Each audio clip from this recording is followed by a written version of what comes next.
Wednesday afternoon, and thanks for joining us on Kare 11 News Now. I'm Morgan Wolf. Let's get to your top headlines. This afternoon, sources confirming that a new round of in-person talks between the U.S. and Iran will likely be held as early as this week. This follows the U.S. Central Command saying that it implemented the blockade of the Strait of Hormuz after the failed negotiations last weekend. NBC's Matt Bradley has the latest from Tel Aviv. Well, those failed negotiations in Pakistan over the weekend look to still be alive, with both sides now promoting the idea that there could be a new step in these very tenuous negotiations. Two U.S. officials have told NBC News that those new talks could come as soon as this week.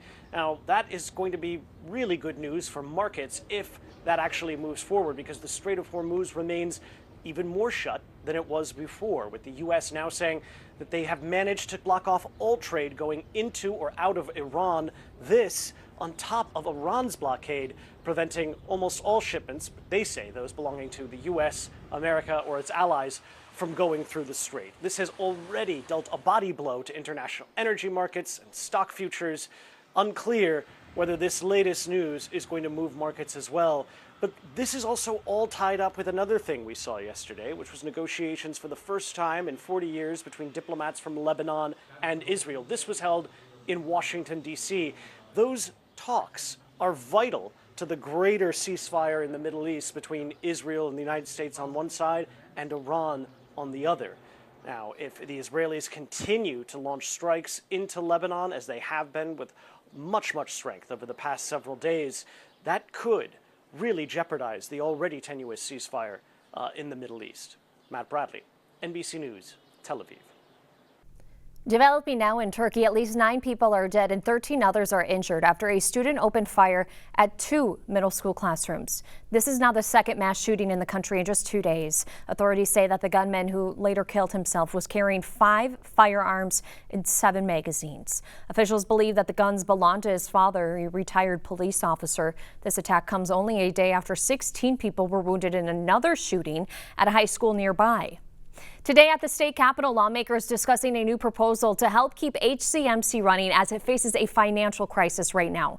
The House proposal would repurpose and expand a Hennepin County sales tax to create a long-term funding stream for Hennepin Healthcare.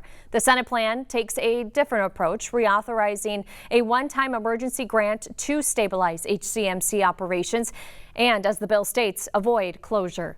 The hospital's new CEO, Dr. John Cummings, says that the threat is being driven by a mix of financial pressures, including rising healthcare costs, higher deductible insurance plans, and growing Medicaid cuts. It's not just poor people. We are starting to see people of all economic levels at our doorstep. Everyone is facing the same set of circumstances. We're facing them in a magnified way. HCMC is primarily funded through patient insurance reimbursements like Medicaid and Medicare. If legislation doesn't pass, the hospital leaders say that it could close this year. Also new today, from summer house to a run for the House of Representatives. Reality TV star Lou Gulbranson announced this morning that he is challenging Minnesota Representative Pete Stauber. Gulbranson is running as a Democrat, saying that he will not play politics in Washington. He is running on a platform advocating for better health care and protection of public lands like the Boundary Waters. Gulbranson was on the hit Bravo show Summer House. He is also a real estate agent and runs a syrup business in the Iron Range. The 8th District DFL would hold an endorsing convention is scheduled to hold an endorsing convention in just a few weeks. At least 4 other Democrats are currently running. New today, a popular TikToker is responding to a decision banning him from St. Paul parks. Josh Liljenquist sent a news statement overnight saying that he plans to appeal the 6-month ban from St. Paul parks. He went on to claim that the city is being vague in their accusations against him. They haven't provided me a single date or a single time of wrongdoing at the camp. And the part that was weird was I was never approached by anybody from the city or the police department beforehand. The city's letter to the TikTok star accuses him of harassing and recording vulnerable people at the homeless encampment in Pig's Eye Park. They are referencing his TikTok page, which has millions of followers and features videos of him pretending to be homeless. In these videos, Liljenquist financially helps those who show him kindness. He also does direct outreach to people who are actually unhoused. Liljenquist and his team say that they are asking permission before posting any of these stories. He has started an online petition asking asking the city to reconsider this ban. Also new today, President Trump is threatening to fire the Federal Reserve Chair Jerome Powell. That is, if he doesn't step down at the end of his chair term on May 15th. President said that he wants Kevin Warsh to take over the role, but Warsh is facing obstacles right now in the Senate. Key Republican Senator Tom Tillis says that he wouldn't vote to confirm Warsh unless the DOJ's probe into Powell is concluded. Powell said that he will remain an interim Fed chair if Warsh doesn't get confirmed by the Senate on time. Trump has long wanted to remove Powell, criticizing the chair of the Fed for being too slow in cutting interest rates, which President Trump says would give the U.S. economy a boost. Today, closing arguments are underway in David Wright's murder trial. He is the man that is accused of killing his ex-girlfriend, Mariah Samuels. It comes a day after a major twist in the courtroom. While on the stand, Wright confessed to shooting and killing Samuels last September in North Minneapolis. Samuels was found dead outside of her home less than a month after a court granted her protection order against Wright. When questioned, Wright told the court that he was upset with the relationship between the two, which Samuels reportedly had ended weeks prior to the shooting.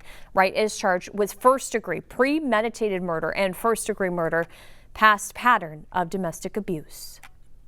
This afternoon, people across southern Minnesota are still cleaning up after Monday's severe weather that brought a few tornadoes and also some widespread hail. That hail causing extensive damage to cars, homes, and businesses. Those impacted are no doubt checking their home insurance coverage plans. And Gordon Severson looks at the potential costly policy changes that some people could be facing.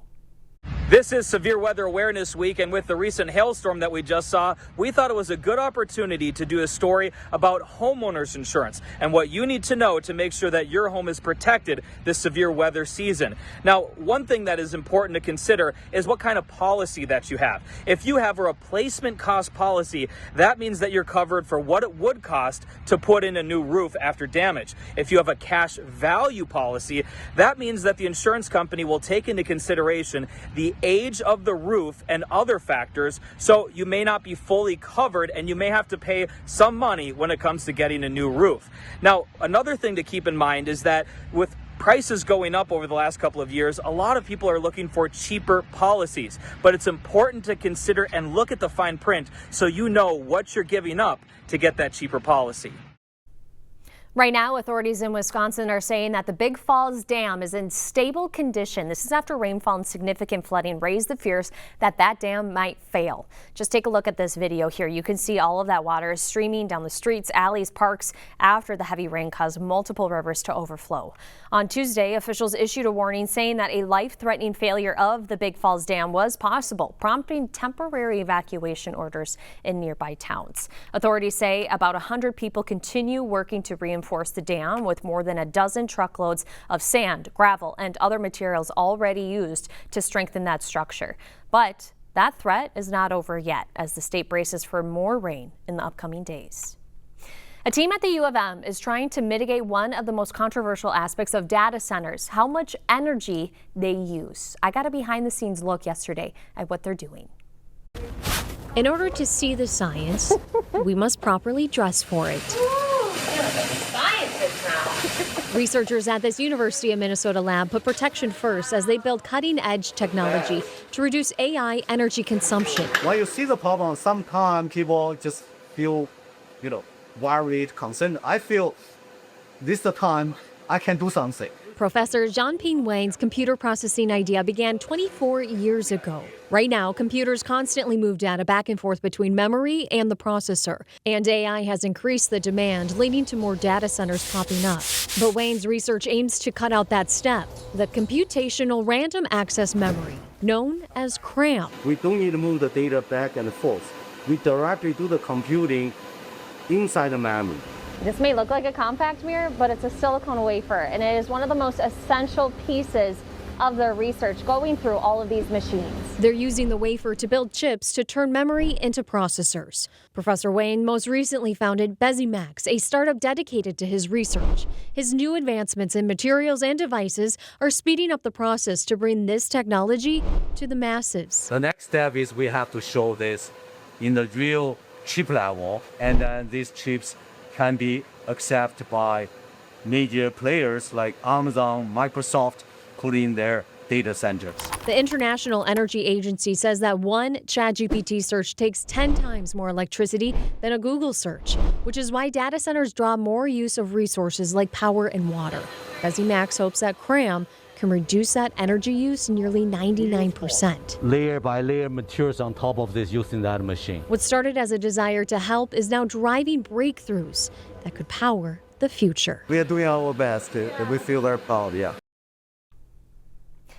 Well, the clock is ticking to file your 2025 tax return. If you haven't done it already, you have until midnight tonight. But if you need more time, the IRS says that you can file for an extension, giving you until October 15th to file without penalties. The IRS says that the extension is only for filing a return, not for extra time to pay, which means that any money that you owe the IRS is due by tonight. Stick with us. We got more news and weather coming up.